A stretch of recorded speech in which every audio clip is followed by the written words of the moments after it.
Assalamualaikum warahmatullahi wabarakatuh. Alhamdulillah, bismillah, tawakkaltu 'ala Allah, la haula wala quwwata illa billah. Allahumma shalli wa sallim ala sayyidina Muhammadin wa ala ali sayyidina Muhammadin.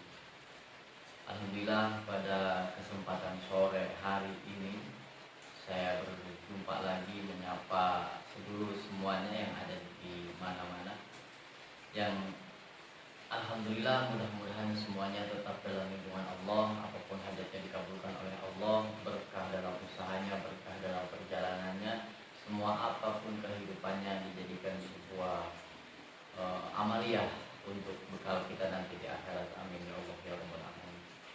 Pada kesempatan kali ini saya akan sedikit berbicara yang selama ini mungkin jadi perbincangan atau selama ini didambakan atau selama ini dicita-citakan, yaitu tentang aura.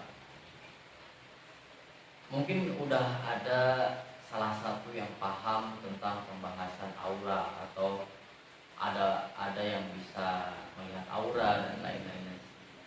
Dan aura itu apa sih ya? Aura itu apa? Kok banyak orang yang tergiur atau banyak orang yang berharap auranya itu terbuka? Apa sih ketika aura itu terbuka, manfaatnya apa sih? Dan aura itu apa? Nah, jadi saya akan sedikit memberikan sebuah wawasan yang saya temui dan saya rasakan tentang aura tersebut. Dan aura sendiri ada beberapa macam versi tentang penyebutan atau arti atau menafsirkan sebuah arti dalam kata aura tersebut. Nah, aura itu adalah anugerah, atau aura itu adalah pemberian dari Allah sejak kita lahir.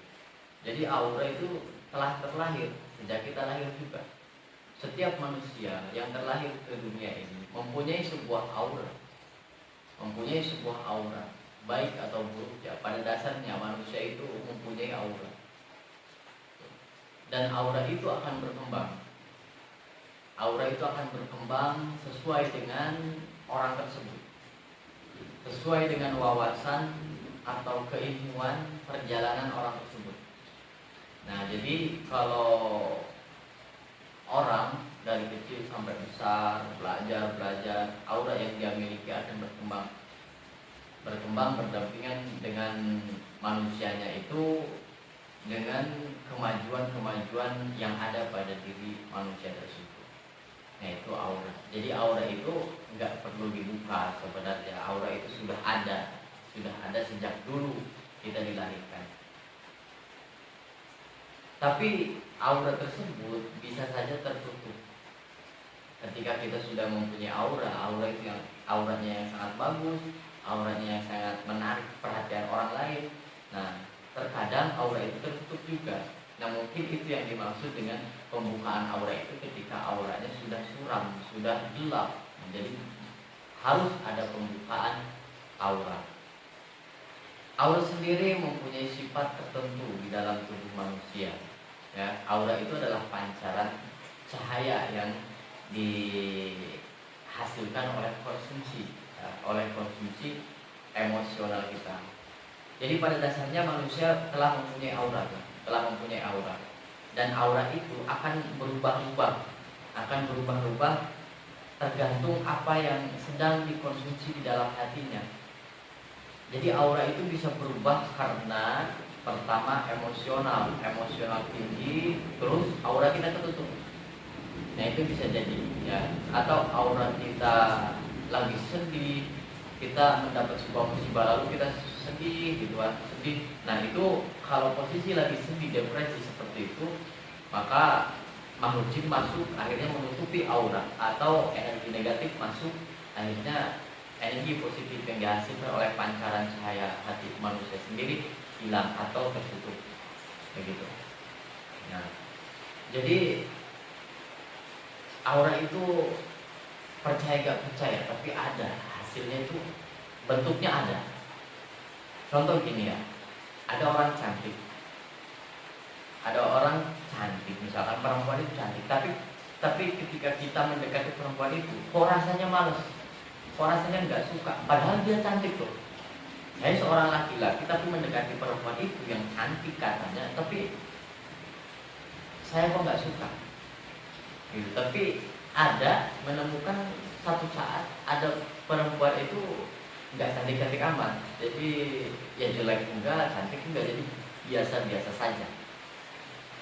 Tapi kok saya merasa nyaman, saya merasa suka. Nah itu adalah aura.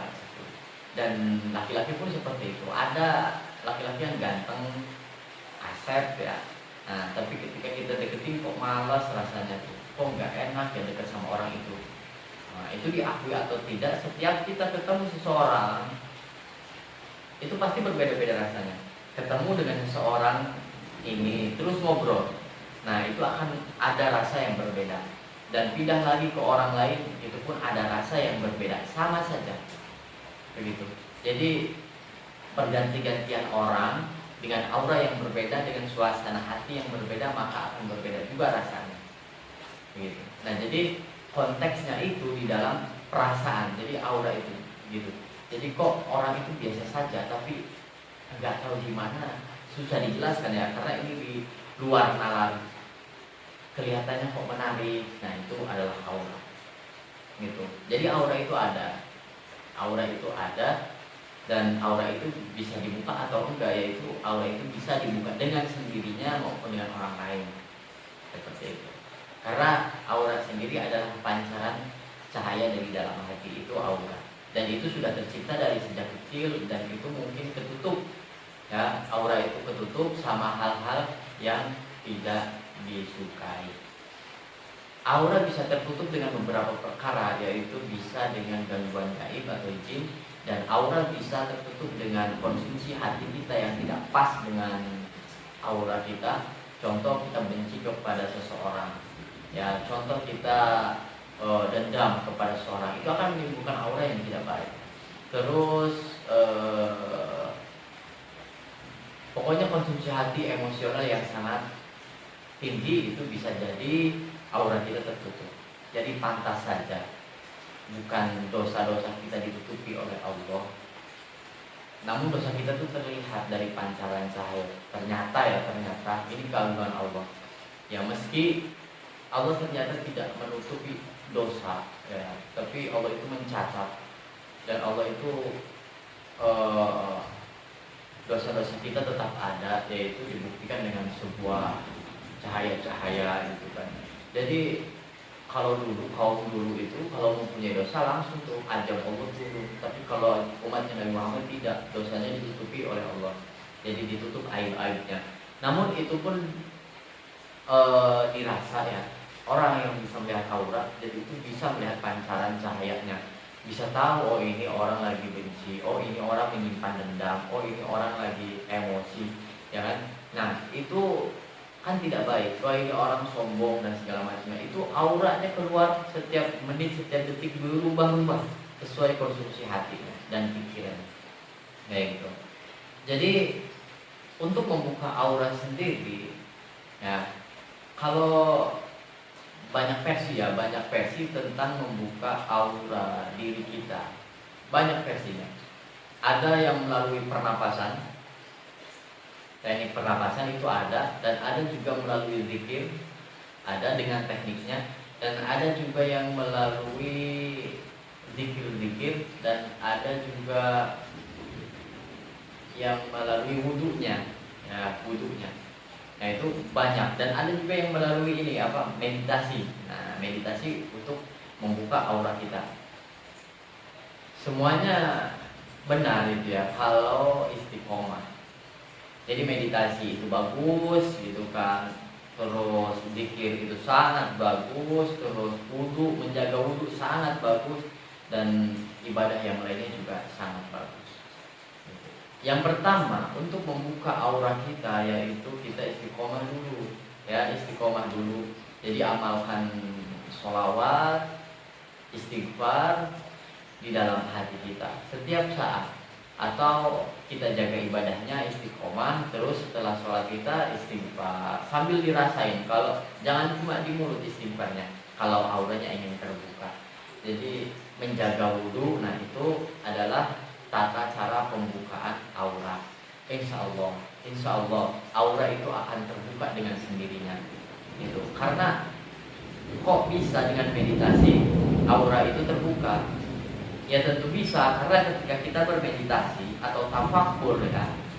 Jadi meditasi itu adalah kata lain dari tafakur, atau meditasi itu adalah perjalanan hati untuk diri kita sendiri memikirkan atau mengkondisikan pikiran, hati dan perasaan dan indera-indera yang ada pada tubuh kita agar kita tahu dan agar kita bersyukur kepada Allah.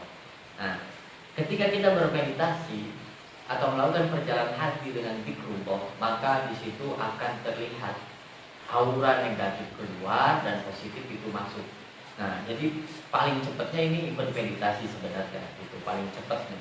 Dan aura itu tidak selamanya akan terbuka, jadi akan tertutup lagi. Bukan tertutup lagi. Jadi ketutup ya, ketutup. Karena kita kan setiap hari dipakai. Kalau motor itu ya, kalau motor. Jadi kalau dipakai pasti kotor lagi, gitu, pembersihan lagi, makanya ada sholat 5 waktu. Nah itu untuk membersihkan apa yang telah kita lakukan. Kok nggak sholat 1 hari sekali aja, gitu? Pertanyaannya mungkin ada yang seperti itu, gitu kan. Tapi apakah kita nggak melakukan dosa? Jadi kan Allah menyediakan, Allah mengerti karena kita ini banyak dosa, maka kita harus pembersihan kayak gitu.